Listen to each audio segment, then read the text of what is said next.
اور इंशाअल्लाह ताला पाकिस्तान की जो इस वक्त की सियासत है, किसी तौर के ऊपर ये इस मुल्क के अवाम ये अलाउ नहीं करेंगे, इस चीज़ को बिल्कुल वो अलाउ नहीं करेंगे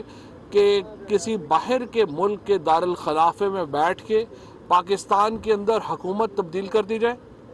चंद $100 मिलियन यहाँ पे खर्च हों और हुकूमत बदल दी जाए। कल रात को जो रिपोर्ट हुआ, जिस तरह से आपने देखा कि जो मुनहरिफ अरकान हैं किस तरह से उनकी मुलाकातें हुई, उसका भी नोट लिया गया है और उन मुनहरिफ अरकान के ख़िलाफ़ भी अब जो कार्रवाई है वो आगे बढ़ेगी। जो कानूनी टीम की आज मुलाकात हुई है, कानूनी टीम ने भी अपनी जो इसके ऊपर हिकमत अमली है वो तय कर ली है और मुझे उम्मीद है कि हम कल तक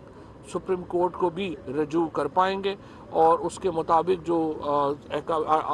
आर्टिकल 184 की प्रोसीडिंग्स हैं उनमें हम चाहते हैं कि सुप्रीम कोर्ट ये देखे कि कैसे मुमकिन है कि किसी एक ऐसी नो कॉन्फिडेंस मूव जिसको बाहर बैठ के ड्राफ्ट किया गया हो, उसको पाकिस्तान भेजा गया हो और रातों रात